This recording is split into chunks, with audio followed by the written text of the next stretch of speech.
Hi, darling. Welcome back. All right.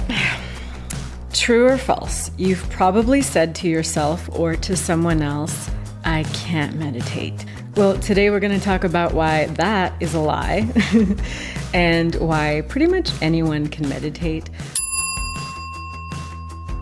We're going to talk about the 5 mindset shifts that might just free you. I guess as a meditation teacher, when you tell people what you do, you hear a lot of, oh yeah, I tried that once and I couldn't do it, or it didn't work for me, or a lot of these what sounds to me like limiting beliefs or misunderstandings of what meditation is supposed to look like, feel like, and be for you.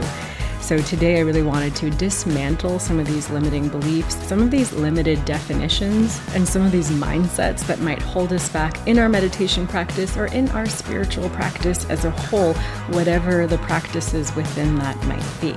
By the end of this video, I'm going to prove to you that you can indeed meditate, or at least that you can have access to a transformative personal practice that can really work for you, even if it doesn't look and feel like some old idea that we have. If you're new here, hello, my name is Parisa. I teach meditation. I make these videos for you to help you clarify, streamline, and personalize your practice so that you can become self-resourced, self-trusting, and free. So a little about my experience with meditation and spiritual practice. I have experience in both the sort of clinical, secular, Western mindfulness instructions and also in the traditional Eastern Buddhist meditation instructions. And I've really discovered beauty and benefit in both approaches. I think over the years, I've really questioned which practices were really supportive to my personality and way of being, and which ones were maybe a little bit less appropriate and less supportive for me. So a lot of what I want to do on this channel is to help you to go on that journey of self-discovery and really questioning some of the instruction out there and empowering you to choose a path and a practice that works for you, even if it doesn't look like what everyone else is doing, because it really is so personal. Why should your spiritual practice look like anyone else's? Yes, there's some value in instruction and having a teacher who's further along on the path who can guide you.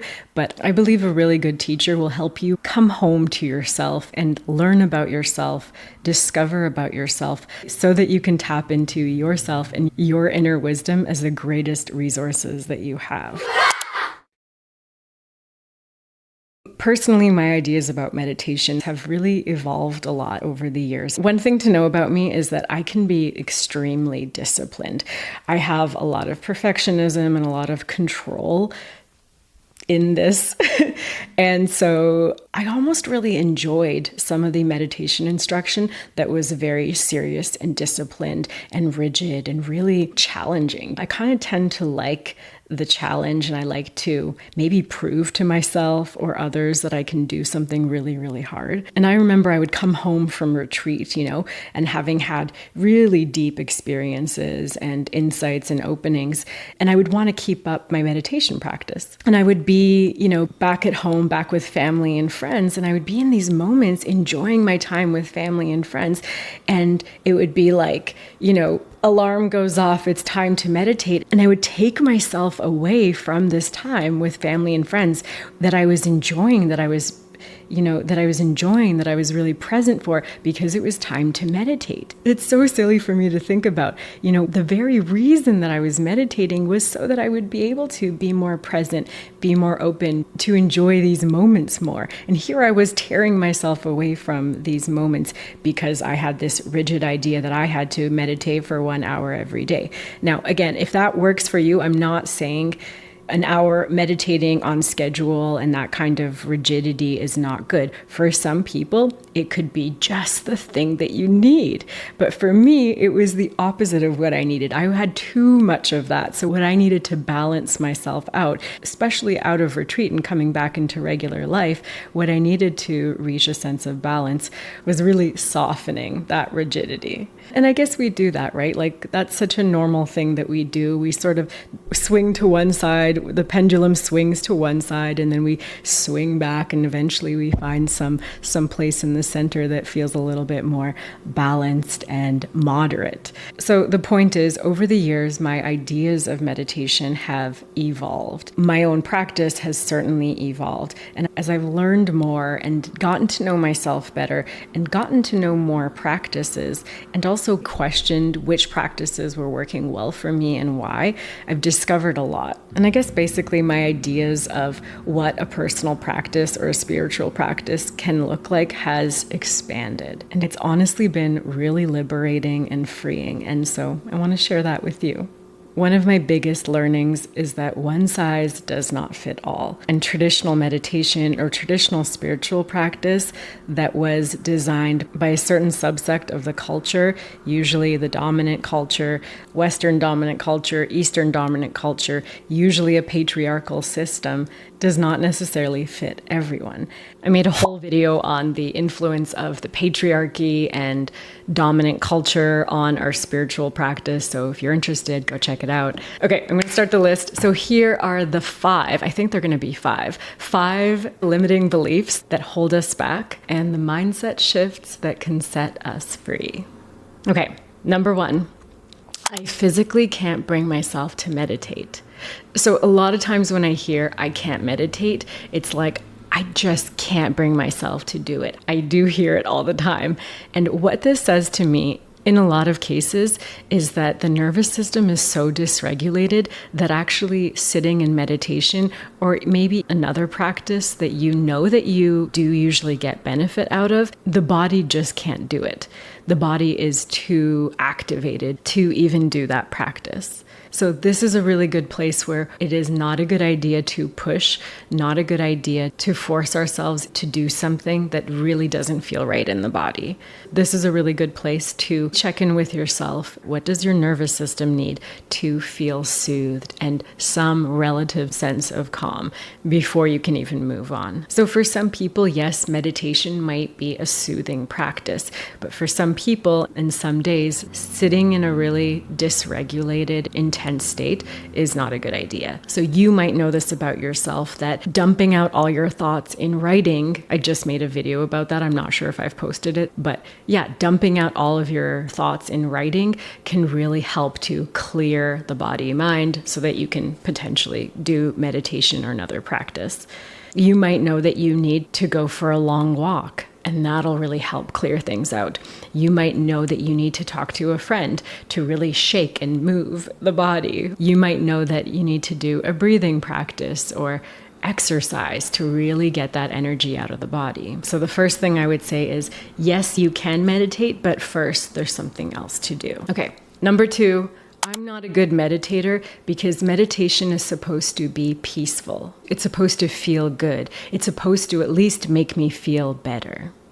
This is that thing that a lot of us fall into, that we're going to our meditation to fix something, to get some outcome. And so when we go in with this mindset of productivity or trying to change or fix something, if we're not able to do that, then we have this sense that we've failed in our meditation and we might label ourselves as not a good meditator. Sometimes, yes, meditation does change the way you feel and it can bring about a shift. But when we go in with that mindset, we can really set ourselves up for failure. So a lot better might be to go in with this sense of practicing acceptance, practicing being with ourselves, practicing in a way that is expanding our capacity to be with what is and hold it all with kindness. And I have a whole video on that if you're interested. And look, of course, it's natural to have an aspiration or an intention or even a goal or something that we do want to get out of our practice. Otherwise, why would we do anything? But it is possible to go into the practice without a strong attachment to the outcome and have this sort of gentle aspiration for ourselves, this wish that we have for ourselves to be well. But really, it's more like, I would say it's more like this knowing that acceptance is the path to peace, not resistance and fighting and wanting to change something about ourselves. Does that make sense? And I think this cool thing happens the more you practice, because at first you may really want to get rid of an unpleasant state, right? That's completely human and normal. But when you practice acceptance and allowing it all to be, and then you get the relief, you get that sense of peace, not because you forced yourself to change the way you feel, but because you have relaxed into that place of acceptance and it feels more spacious, so you feel more free, and then you do feel better. Then that kind of builds trust. So next time you go into your practice, yeah, you sort of know that if you practice in this way, you will feel better, but you don't go in with this gripping, with that strong intention. You go in maybe with a light hope, a light aspiration, but really knowing that embracing, accepting, really welcoming whatever is here, whatever is floating here right now, is the best path toward feeling peaceful. Number 3, I can't meditate because my mind is too busy. I have a monkey mind and I can't empty my mind of thoughts. So most of you who are watching this, you probably know that meditation is not about emptying your thoughts. It was a really big misconception for a long time. And I think maybe somewhere in us, sometimes we still think that if our mind is empty and quiet, we're doing it right. And if our mind is noisy and busy, we're doing something wrong. So again, it's shifting that expectation, shifting that mindset that we're supposed to fight what is really our nature and the nature of our big, beautiful, busy brains. And the point is not to empty the mind. The point is to, again, develop the capacity to be with it as it is, with that spaciousness, not identified with the contents of the mind, but this capacity to just sit back, observe, let it all be there, but it's not you. You're not identified. You're not so entangled with it. Okay, number 4, I don't have the time to meditate. Super common, hear it all the time. There's this meditation joke or something. The meditation master prescribes that you should meditate for 1 hour a day. And the teacher says, well, master, what if I don't have time for 1 hour a day? Then master says, in that case, 2 hours a day. But no, this is one of those things, this bloated idea that we can get in our heads that the conditions have to be perfect. We have to have, at least 30 minutes or an hour or whatever the idea is carved out for our meditation practice. Especially when we're thinking about consistency, doing anything, just that pause, when you really slow down, pause and connect with presence and check in with yourself and ask yourself what is happening in this moment and really listen for the answer. Letting that be enough and letting maybe more frequent check-ins like that rather than waiting till we have this big chunk of time when we can meditate can be a much more helpful and supportive way to view this. It's also common that the teacher will say, how about just 5 breaths, 10 breaths? And it sounds like, but have you ever really taken 5 long, slow breaths? It takes a while to do it. And I'm not saying that to say it actually takes a long time, you shouldn't do it. I'm saying it can actually be quite a deep practice. Should we try to do it together right now? So wherever you are, let's just try to take a few slow and long breaths. We know that long breaths, especially long exhalations, are really soothing and can really downshift our system. So 1 breath to clear.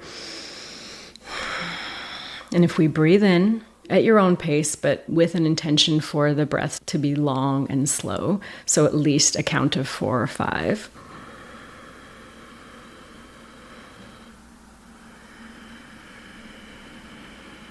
That's 1.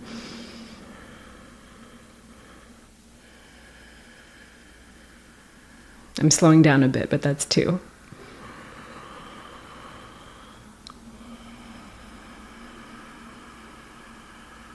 That's 3.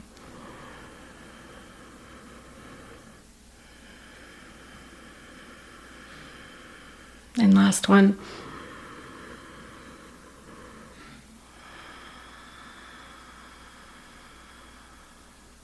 I kept slowing down because I kept getting more relaxed even as I just paused to breathe during the making of this video. Amazing. So 5 breaths, that took a while. That really truly was enough time to create a physiological shift in the body, to create calm in the mind. So who doesn't have time for, no, there's no one, I don't care who you are, there's no one who does not have time for 5 breaths. And then of course there's the reminder that we can bring meditation or that quality of presence into whatever we're doing. Yes, it's important to have a formal practice so that we can train our mind. It's much easier once the mind is trained in a more conducive environment to then bring that level of presence and awareness to other activities in our life. Depending on where you are in your practice, you truly can bring your practice into action, bring your practice into tasks. Less about what you're doing, but how you're doing it. Can you bring that quality of awareness? Can you bring that quality of noticing and paying attention in whatever you're doing?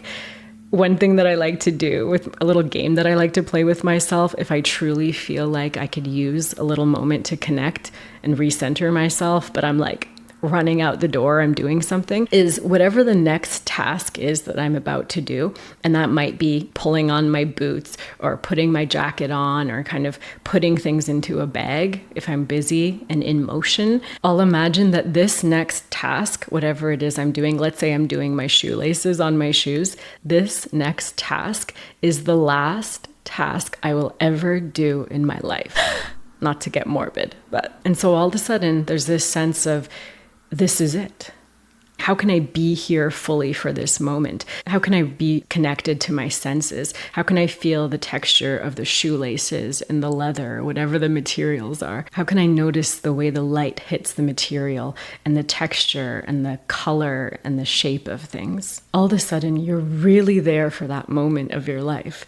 You're paying attention, you're moving a little bit more slowly, or even if you're not moving slowly, you're sort of noticing the details of what you're doing. You might naturally do it with more care. And as you're really noticing the details, you might enjoy and appreciate that moment more. And there you go. You just found time to meditate. How you do anything is how you do everything. So I've been using the word meditation a lot as I'm moving through the points in this video. Some of what I'm describing may not really count as traditional meditation. Maybe that's okay. Part of what I want to share is expanding this definition of meditation. It's really asking ourselves, what is the point if we're talking about a practice, okay? A meditation practice or any kind of spiritual practice. If we're talking about this practice, what is it that we're really trying to get out of it? Why are we practicing? For a lot of us, it's to be here fully for our lives. For a lot of us, it's to have a little bit of space and freedom from our emotions so we're not knocked around so hard by them. Maybe it's living with more appreciation or joy or love. I mean, really what we're talking about is this sense of coming home to yourself, because we've all been in those moments where we have naturally been awake and present and loving and feeling peaceful and whatever the thing.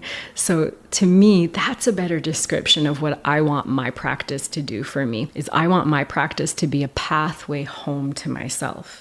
And so that brings me to number 5. I tried meditation and it wasn't for me.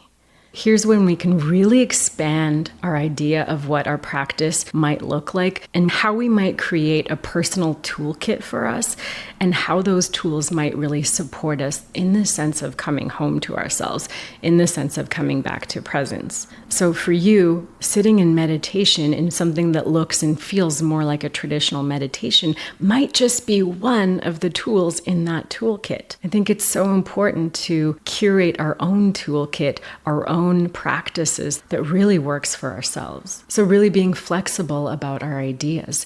You know, does this posture work well for me? Should I try this other posture? Is actually curling up wrapped in a blanket on some days a better meditation posture for me? I talk a lot about bringing movement into our practices, and that might actually mean you are walking, you're doing yoga, you're even exercising in a way that you're really in the sensations of your body, paying attention to the movement. Maybe it's dance. Could listening to music be part of your practice, or having a mood-shifting playlist be a really powerful tool for you? Songs that remind you about the joy of being alive. Listening to a talk that reminds you of truth and wisdom. Being in the company of people who remind you of all that. Being in conversation with people who remind you of that, who offer perspective, who bring us back home. Maybe watching comedy and remembering the absurdity and lightness of existence. Maybe it's walking or sitting in nature or in a cityscape and just really paying attention to the sensory information coming in. Maybe it's writing letters to yourself to remind yourself of what you already know. So I know some people will say, yeah, but that's not meditation. I think it really depends how you define it. And also it's important to ask yourself, what do you want to get out of it? What if we, instead of the word meditation, did use the word practice? So what do we want to get out of this practice? Why does it have to be meditation? I feel like the way I've been talking about meditation in the past couple of videos, it's as if I'm not a proponent of meditation. I love meditation. I still teach meditation. I just am noticing that a lot of people get blocked, and a lot of people feel that traditional meditation just doesn't work for them, and it can make them feel that they can't access their spiritual life. And that is just so not right. There's so many other ways and expanded ideas beyond meditation that we can really access this part of ourselves, this idea of returning home to ourselves. So I really do like using the word practice. It's wider, it's bigger, it's more open. It just feels like there's more possibility. I am practicing paying attention. I am practicing peace. I am practicing radical acceptance. I am practicing radical rest and slowing down. I am practicing saying enough and being content with what I have in a world that convinces us that we're not enough, that we need more, better, different. I am practicing noticing and leaning into the light. I am remembering who I truly am and resting as the witness. I am practicing coming home to myself.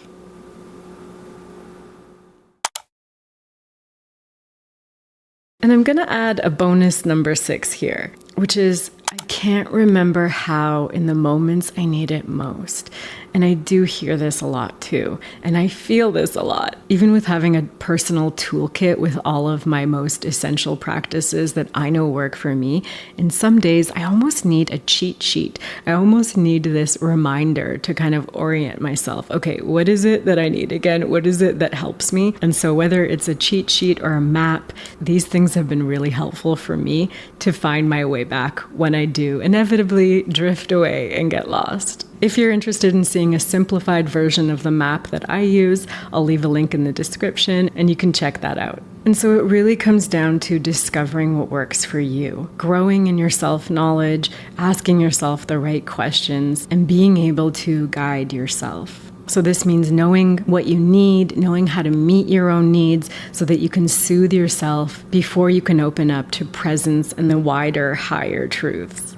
This means personalizing your practice. What do you need? What works for you? And questioning the traditions that may not fit into your life or into your body. This also means consistency, showing up regularly, even if the form or the practice varies. You're still building this habit of checking in, paying attention, noticing, and meeting yourself with care. And this is making your practice into something you really want to do, something you look forward to going to, a refuge for yourself, not something that you dread or that doesn't feel right or feels like a chore. And above all, it means trusting yourself. It means not seeking outside voices, but really finding and listening to your own inner voice. Okay, let's do a super quick practice just to prove that you can indeed meditate. Wherever you are, open up your awareness in this moment and just notice. Pay attention to what's happening right here, right now. What you see, what you hear, physical sensations you can feel, and what's moving through your inner experience right now. Just feeling and letting it all be. There you go. You're already meditating. Now let's go a little deeper. What is it that you need in this moment? Notice if there's any holding or tightness, any places where you can soften and open up and relax. Maybe there's too much softness and maybe you need to take a breath in, straighten up, lift a little bit, and smile. And finally, what is possible? Recall a time where you were in that space of spaciousness, of witnessing, of open and loving awareness, of peace and calm and presence. Do you remember how it feels? Can you remember through the body? Can you feel your way back to it, bringing in posture, breath, and even a subtle facial expression? And this feeling of being home, this feeling of being a little more free. And giving yourself a moment to really remember that, trusting yourself that you know how to return to it, because it is your home.